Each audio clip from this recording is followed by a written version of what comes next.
और Pakistan cricket team के squad का फाइनली जो है वो ऐलान हो चुका और हमें हमेशा से ही शायकीन और मायरीन के लिए दिलचस्पी का बायस रहा है। और इस वक्त हम देख रहे हैं मुख्तलिफ यूट्यूब चैनल्स हो गए, फेसबुक हो गया, हर कोई अपनी आरा का इजहार भी कर रहा है इस सिलेक्शन कमेटी की मुशावरत के बाद जो स्क्वाड सामने आया। और जब बात हो चैंपियंस ट्रॉफी जैसे बड़े इवेंट की तो हर इंतखाब पर बहस और तनकीद नागुज़ीर हो जाती है। और हालिया दिनों में साबिक कप्तान वसीम अकरम ने भी चैंपियंस ट्रॉफी 2025 के लिए कौमी स्क्वाड में फ़हीम अशरफ और खुशदिल शाह की शमूलियत पर बहुत से सवालात भी उठाए हैं। उनका कहना है कि फ़हीम अशरफ की कारकर्दगी गुज़श्ता 20 मैचों में गैर तसल्ली बख्श रही है और खुशदिल शाह की सिलेक्शन भी हैरान कुन है। साथ ही स्क्वाड में स्पिनर्स की तादाद पर भी बहुत से सवालात उठ रहे हैं, क्योंकि भारत जैसे मजबूत हरीफ अगर मैं कहूँ तो वो अगर 4 स्पिनर्स के साथ जा सकता है तो फिर पाकिस्तान एक के साथ क्यों जा रहा है। तो ये कुछ छोटे छोटे सवालात हैं जिनके जवाब जानने की आज हम कोशिश करेंगे। बिल्कुल ऐसी आपने चैंपियंस ट्रॉफी की बात की तो चैंपियंस ट्रॉफी में आपको एबीएन न्यूज़ की स्क्रीन पे एक बार फिर शोएब जट साहब नजर आएंगे और आज हमारे साथ शोएब जट साहब बजरिया वीडियो लिंक मौजूद हैं। जट साहब thank you so much for joining us.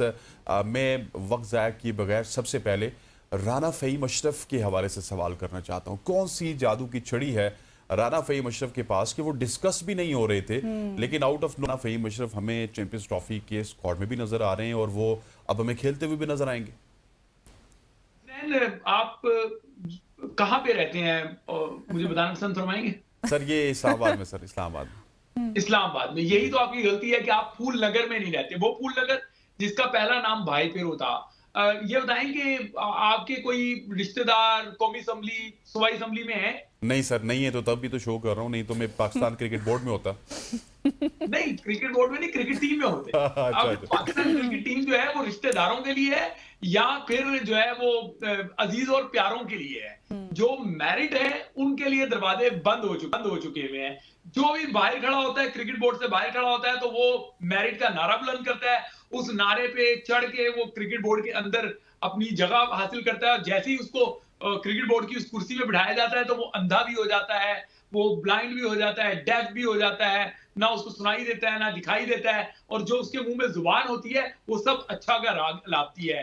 तो राना फ़हीम अशरफ का ताल्लुक जो है वो फूलनगर से है और कहा यह जाता है, जो क्रिकेट हलकों में बात हो रही है, कि एक नहीं दो नहीं कई राणे जो इस टाइम असम्बलियों में मौजूद हैं उनका जो है उनको भरपूर साथ हासिल है। और जब इतनी भरपूर बैक हो तो फिर किसी का रास्ता कैसे रुक सकता है। ये बात मैं आपको इंतहाई जो है ना वसूख से कह सकता हूं।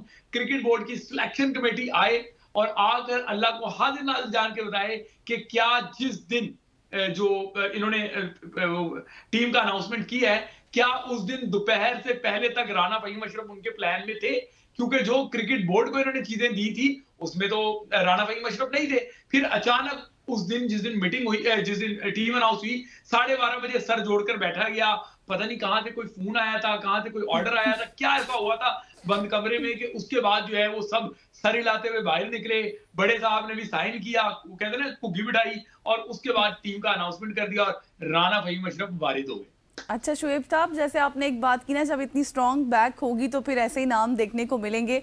अब ये बताया कि जिस तरह से मैंने पहले अपने इंट्रो में भी कहा था कि अगर भारत इतना स्ट्रॉन्ग हरीफ है हमारा, वो 4 स्पिनर्स के साथ जा सकता है, तो फिर हम एक के साथ क्यों जा रहे हैं? इस हवाले से भी तो बहुत से सवालात उठ रहे हैं। क्योंकि हम जो है वो क्रिकेट बातों से खेलते हैं। दुनिया में क्रिकेट जो है वो बैट और बॉल से क्रिकेट खेलती है उनकी टीम। हमारे जो क्रिकेट बोर्ड है वो बातों से तमाम मैचेस जीतता है, वो बातों से बड़े बड़े मार के सरंजाम दे देता है, वो बातों में कह देता है कि जी हम चैंपियंस ट्रॉफी को अपनी मर्जी से करवाएंगे, इंडिया को आने पे मजबूर करेंगे, हम ये कर देंगे, हम वो कर देंगे, अमली तौर पे जीरो। और यही वजह है कि आपकी जो सिलेक्शन कमेटी है वो बातों में तो ऐसे ही जो है आपसे बातें करेगी कि वो एलियंस को भी जाके हरा के आ जाए। दुनिया के क्रिकेटर्स तो कोई उनके आगे बेचते ही नहीं है। वो ऐसी जो है ना प्रोडक्ट तैयार करेंगे, ऐसी सिलेक्शन करेंगे। और अमली तौर पे ये बात है कि इस टीम में ना ओपनर का पता है कि जो है ना प्रॉपर ओपनर कौन होगा। आपके जो है वो सिलेक्टर साहब जो असद शफीक है वो क्या फरमा रहे हैं वीडियो स्टेटमेंट में कि सऊद शकील भी ओपन कर सकता है। जब आप श्योर ही नहीं है कि कौन ओपन कर सकता है। इसी तरीके से स्पिनर्स का पूरी दुनिया 3-3 स्पिनर लेकर आ रही है और हम एक फुल टाइम स्पिनर लेके जा रहे हैं, 2 हम पार्ट टाइम स्पिनर लेके जा रहे हैं। वो सिलेक्शन कमेटी ने ये भी कहा ना कि हम तो पिचेस देखेंगे, उसके बाद देखेंगे कि हमारे अगेंस्ट कौन खेल रहा है, उसके बाद ओपनर जोड़ी डिसाइड होगी। मतलब इतना बड़ा इवेंट और अभी तक आपको ये नहीं पता कि आपके ओपनर्स कौन है। मैं यही तो बता रहा हूँ, इनको एक बात पता है कि हमारे बैंक अकाउंट में पैसे आने चाहिए, पैसे टाइम पे आने चाहिए, और पैसे बढ़ाने का फार्मूला भी है। वैसे तो सीधी सीधी तनख्वाह मिलती है, अब पैसे बढ़ाने का फार्मूला है कि जी मैं मैच देखने वहां जा रहा हूँ, मैं मीटिंग के लिए वहां जा रहा हूँ, मैं जो है ना स्ट्राइक फोर्स कैंप को देखना चाहता हूँ। टीएडीए बढ़ाते जा रहे हैं, टीएडीए बढ़ाते जा रहे हैं, और तरीकों से पैसे जो है वो बटोरते जा रहे हैं। पाकिस्तान क्रिकेट के इनको कहते हैं ना, बिल्कुल भी रत्ती बराबर भी पाकिस्तान क्रिकेट का इनको एहसास नहीं है। ये खुद जो है वो जिस अताब का शिकार रहे हैं, अब ये आगे जो है ना उसके बदले ले रहे हैं। ये पाकिस्तान क्रिकेट को मुझे नहीं लगता कि संवारने आए हैं, ये तो लगता है कि ये अपनी एहसास महरूमियों का बदला ले रहे हैं। बिल्कुल ऐसी। अच्छा जट साहब, ओपनिंग की बात की आपने भी और गजल ने भी। ओपनिंग के हवाले से अब खबरें ये आ रही हैं कि कप्तान और आकिब जावेद चाहते हैं कि बाबर आजम ओपन करें, लेकिन बहुत सारे सिलेक्टर्स ये चाहते हैं कि उस्मान खान ओपन करें। अब जेन्युइनली देखा जाए तो उस्मान खान के पास ये आखिरी मौका है, उनको ओपनिंग स्लॉट ही जचती है। हमने मुल्तान सुल्तान में भी देखा था, वहां पे भी एक दिन उन्होंने सेंचुरी की, अगले दिन रिजवान उनको वन डाउन पोजीशन पे ले आए। तो क्या उस्मान खान की जगह नहीं बनती ओपनिंग में कि हम सऊद शकील को और बाबर आजम को ट्राई करेंगे जो कि बड़े शॉट्स नहीं लगा सकते? हसनैन, मुझे तो ये समझ नहीं आ रही कि आप ये बात कर रहे हैं कि कप्तान और हेड कोच जो है वो ये चाह रहे हैं, सिलेक्टर ये चाह रहे हैं, कहीं ये ना हो जिन्होंने राणा फहीम अशरफ को डलवाया वो कुछ और चाहेंगे राणा फहीम अशरफ ओपन कर लें। इस पाकिस्तान क्रिकेट का तो बेड़ा गर्क हुआ है, इसकी तो कोई डायरेक्शन है ही नहीं। यहाँ जिसके हाथ में लाठी है भैंस उसी की है। ये क्रिकेट टीम नहीं है, ये एक भैंस है। वो लाठियां मारती हैं और अपने हिसाब से उसको मोड़ते रहते हैं। आप यहाँ बात कर रहे हैं उस्मान खान की, देखें बाबर आजम पहला इन्होंने ऑप्शन दिया हुआ था कि जी खबरें उड़ाई हुई थी कि बाबर आजम ओपन करेंगे फखर के साथ। फिर सिलेक्टर साहब वीडियो स्टेटमेंट में कह रहे हैं कि सऊद शकील भी ओपन कर सकते हैं। अब आप अंदर की बात बता रहे हैं कि उस्मान खान भी कर सकते हैं। तो फिर इसका मतलब है कि फिर फहीम अशरफ भी अपना पवा लड़ा लेंगे।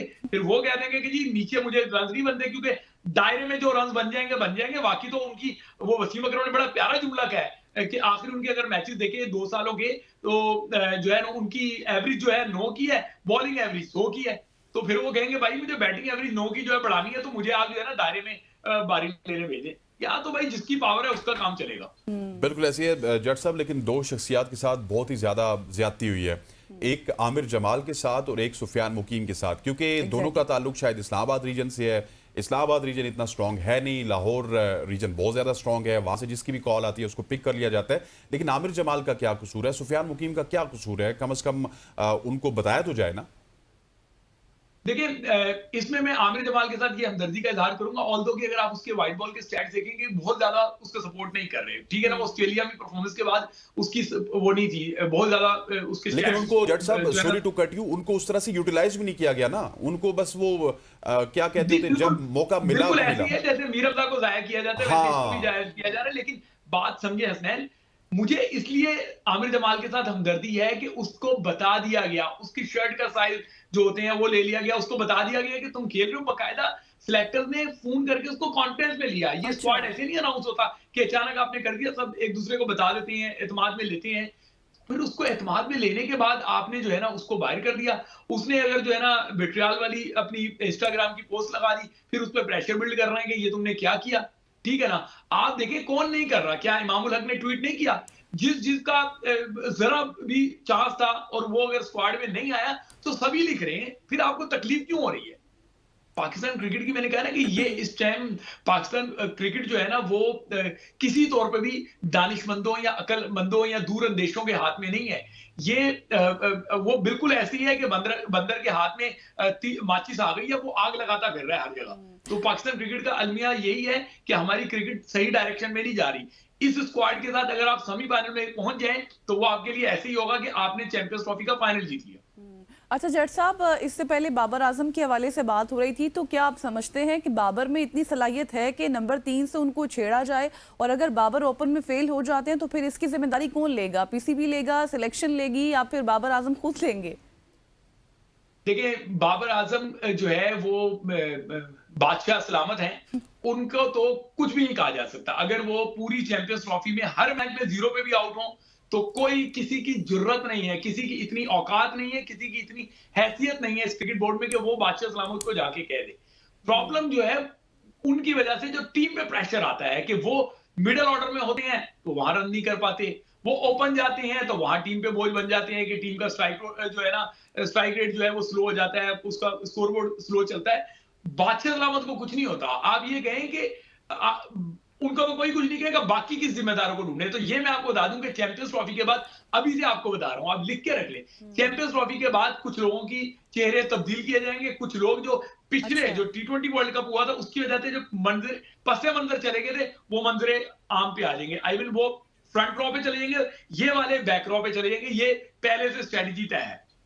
अच्छा जट साहब, मुझे ये बताइएगा कि मैं सारे क्रिकेटर्स की बात नहीं कर रहा, लेकिन जो क्रिकेटर ऐसे हैं जो कि हमें सर्कल में नजर आते हैं, मुझे तो ये लग रहा है, जितनी मैं स्पोर्ट्स कवर करता हूँ, स्पोर्ट्स को देखता हूँ, वैसे आपका मेरे से ज़्यादा तजुर्बा है कि जिस तरह साबिक ओलंपियंस होते थे ना, उन्होंने हॉकी को तबाह किया था, इसी तरह हमारे साबिक क्रिकेटर्स जो इस वक्त पाकिस्तान क्रिकेट बोर्ड में, वो हमारी क्रिकेट को तबाह कर रहे हैं और क्रिकेट हमारी नोवेयर जा रही है। हम तो अफगानिस्तान से भी पीछे जा रहे हैं।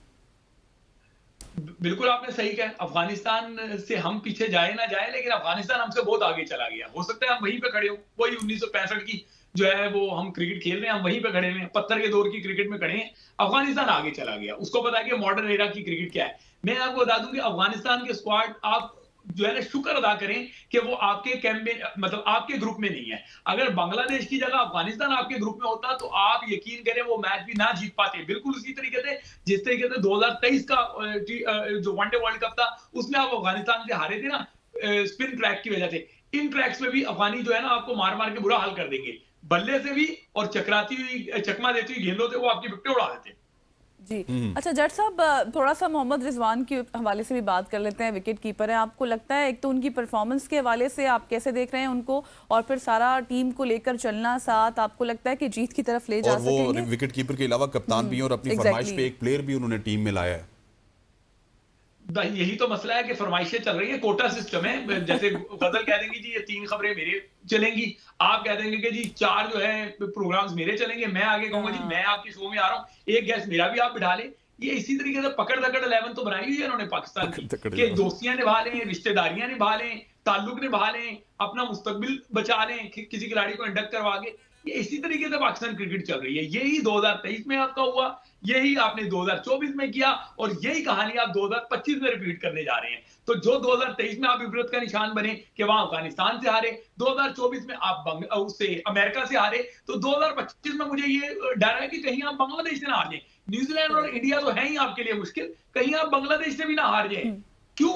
क्योंकि आपकी टीम सिलेक्शन सही नहीं है। जहां तक रिजवान की आपने बात की है, अब खबरें इधर उधर से चल रही हैं, सही है, जो रिजवान के करीबी लोग हैं वो इधर उधर खबरें फीड कर रहे हैं कि जी रिजवान इस स्क्वाड से खुश नहीं है।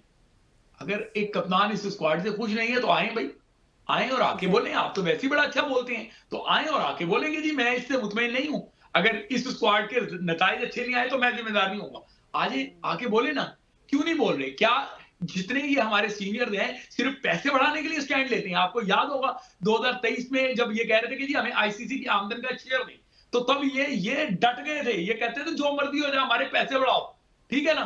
और अजीब अजीब किस्म की उस टाइम खबरें आ रही थी कि जी वो दूसरे ऑप्शंस पे गौर कर रहे हैं कि हम लोगो नहीं लगाएंगे, हम ये नहीं करेंगे, वो नहीं करेंगे, इस तरह की बातें जो है ना वो फीड की जा रही थी। तो अब फिर आप आ जाए ना, सिर्फ आपने पैसों के लिए स्टैंड लेना होता है, टीम के लिए क्यों नहीं स्टैंड ले रहे? हम मान लेते हैं कि जी आपकी मर्जी की टीम नहीं आई, तो आप आए स्टैंड ले, क्यों नहीं स्टैंड ले रहे? अच्छा जट साहब, मुझे शॉर्टली बताइएगा, हमारे पास 30 सेकंड है, कि जिस तरह की टीम बनाई गई है, क्या हम ग्रुप स्टेज में ही रहेंगे या फिर आगे जाने के कुछ चांसेस हैं? सर मेरी जो फाइनल 4 की टीम है उसमें पाकिस्तान नहीं है। अच्छा जी, जट साहब की जो फाइनल 4 की टीम है उसमें पाकिस्तान नहीं है। सीनियर स्पोर्ट्स जर्नलिस्ट शोएब जट साहब हमारे साथ मौजूद थे। Sir thank you so much. हो जाए खवातीन आज़ाद, ये थी क्रिकेट की बात जो कि हमने करनी थी, और क्रिकेट में कुछ ऐसी बेज़ाब्तियाँ ज़रूर हो रही हैं जो कि कल जिसका खमियाजा पूरी पाकिस्तान कौम को जो है वो भुगतना पड़ रहा है, क्योंकि क्रिकेट एक ऐसी चीज़ है जिसको हम सियासत के साथ साथ फॉलो करते हैं। हमें रिजल्ट चाहिए होते हैं क्रिकेट में, लेकिन अनफॉर्चुनेटली रिजल्ट नहीं आ रहे। यहाँ पे वक्त कुछ आता है, एक शॉर्ट से कमर्शियल ब्रेक का ब्रेक लेते हैं, वापस आते हैं। Stay with us.